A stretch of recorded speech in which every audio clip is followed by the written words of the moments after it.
we reaching now the end of value investing as we know it? Over less than a month ago, Charlie Munger, Warren Buffett's longtime friend, passed away. And Charlie was considered one of the most important investors in the world. And he's actually the sole reason why Warren changed from buying cigarette companies, smoking puffs, into buying very valuable companies as he's legendary known. We're in an interesting time, and many of the investors that invested in super valuable companies, super stable, are starting to recede a bit. It's quite interesting to see the morph that's moving on in this industry. But is this a bad thing? Well, I think that we're not actually reaching an end. I think we're actually reaching a start. Although the common sense of investing as we used to know it decades ago in the 90s is a bit different from now. In what sense? Well, you still buy valuable companies, but you analyze them in sort of ways they have different attributes because we live in a technological place.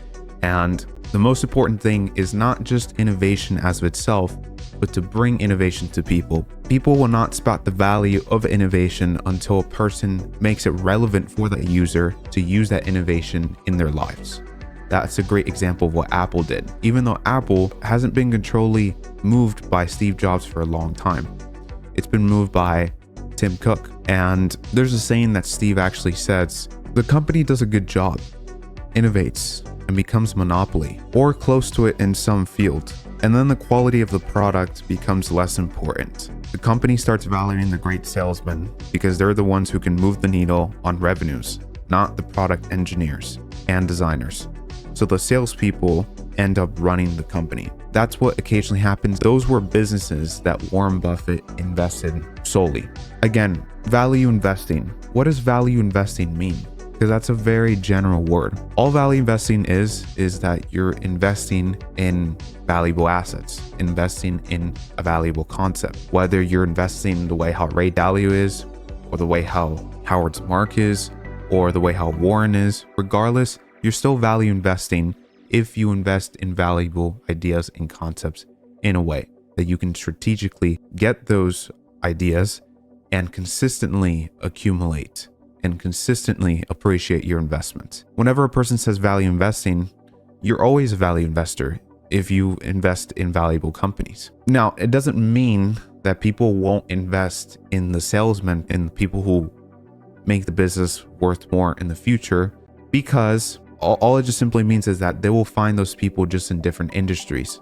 Maybe not the same industries that's been going on for the past 6 decades, right? There will be a very small sum, but there will be mostly people in an emerging industry that will definitely be an economic advantage with the space economy, in travel, in cars, automotives, in AI, in technology, a lot of stuff in technology, obviously, a lot in healthcare, and a lot in consumer retailing. There's still a lot of opportunities. And your job as a value investor is to find those opportunities when they're hidden under the dirt. It's like gold, but they're hidden underneath a platform. And it's your job to research and find that hidden area that people are not mentioning. That's what will ultimately make you a value investor. And regardless if you invested in the way how Buffett did it, the way how Ray did it, it doesn't matter as long as you can see that you can make a consistent return over a period of time. You definitely should not be striving to be exactly like one person, but you should be implementing the methods that have made people successful. Use those methods and mix it upon what your style is. That's what I personally did. Warren has been a big influence towards me, but I don't invest in the same way how Warren does because it just doesn't work exactly for me. It's not my style, and that's perfectly fine. Okay, so that's it. Thought it was very interesting to mention that, since we do live in an interesting time, and I think people are thinking subconsciously or really deep down in their brain, like, you know, our stocks kind of like over at least the investing, the quote unquote ideology that we really saw in Warren, because Warren doesn't have a lot of years left and it's going to be the end of a saga. But you know, whenever there's an end of something, there's a new, and you should always be attentive towards the present to spot opportunities despite what's going on. Okay, that's your job as an investor. That's it for this video. Hope you guys enjoyed, and smash the hell out of inflation. Take care.